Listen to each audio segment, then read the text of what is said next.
Hey everyone, I'm Jeremiah, co-founder and CEO at OpenCover. I'm also one of the lucky 280 or so.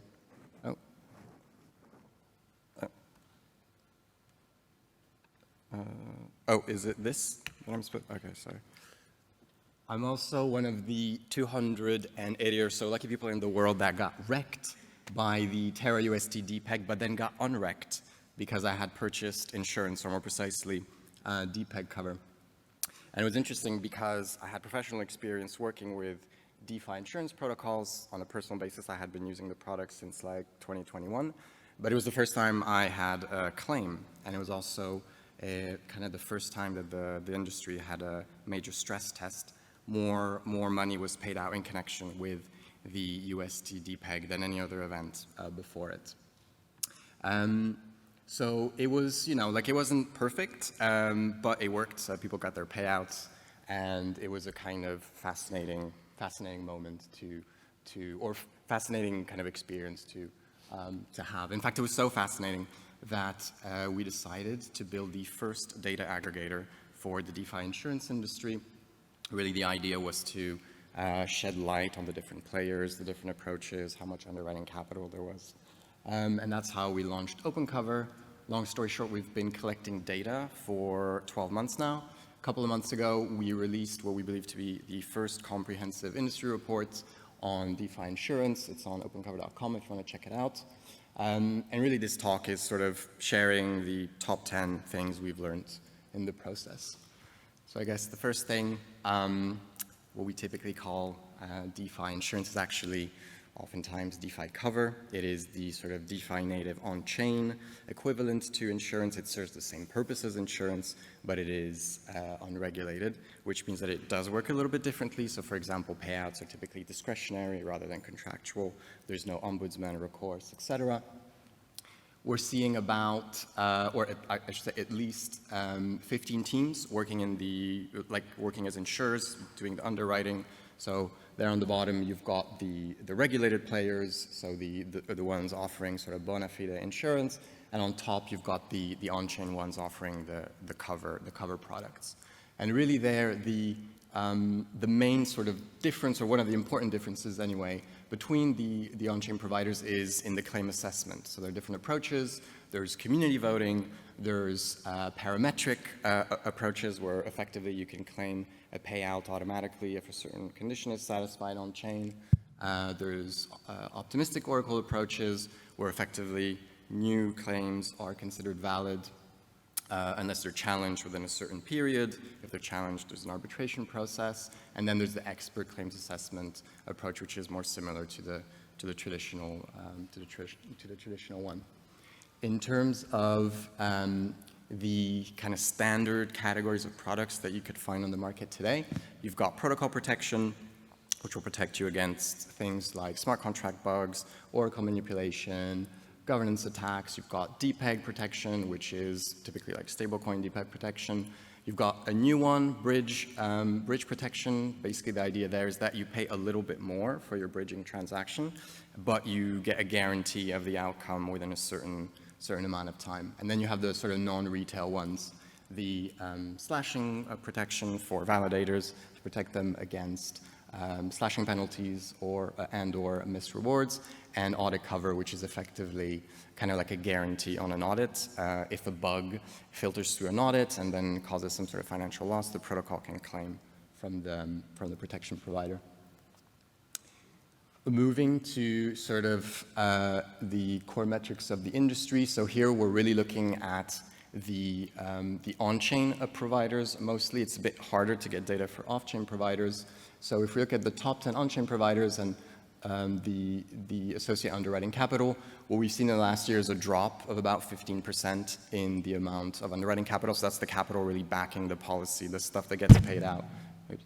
If there's a valid claim. That drop is in line with the overall drop in DeFi TVL, so no huge surprise there. But worth noting that 80% of this capital comes from one provider, which is Nexus Mutual, if you've heard of them. More surprising is the drop in active cover. So we're seeing an 80% drop in active cover in the last year. So we're at about 45,000 Ether. which is something like 0.2% of DeFi's TVL at the moment. Even more surprising is that at the same time, we've seen an increase in the number of covers purchased, so the number of wallets that have purchased cover for the first time. If you see, there's like a little spike there around November, the FTX collapse, and then between, what's that, like Feb and May, there are also some spikes. We think the latter is due to airdrop farming. I think Arbitrum's airdrop was around there. But overall, I think the insight is like the number of covers sold is in the low tens of thousands. So all time, the number of unique wallets that have purchased these types of products are in the low tens of thousands. And I think there's more than 6 billion wallets now that have interacted with DeFi. So we're looking at like a really, really low penetration. It's still very, very early. So I guess that's like 0.2, 0.3, 0.4% penetration. If you look at the payouts, on the top 10 providers, we've tracked 580 claims, and that led to a bit over 40 million paid out. As I said, mostly around the UST, I'd say around and after the UST DPEG.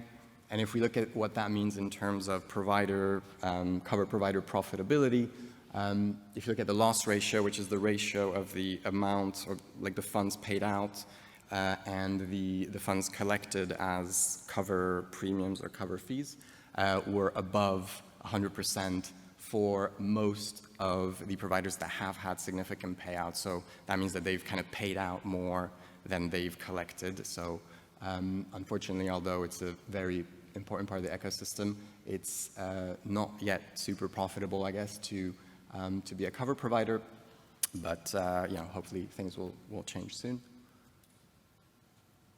And talking about, the future. So what's the future really of DeFi insurance and DeFi cover? I guess that's the same question as what's the future of DeFi? And that's a Pandora's box that we're not going to open right now.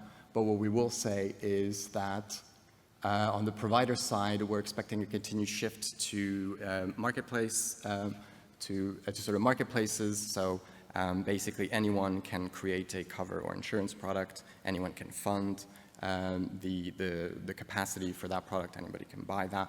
So it's sort of more collaborative, decentralized approach compared to the traditional one. So we've seen this with Nexus Mutual V2 that launched basically a couple of months ago. It's pretty much a marketplace.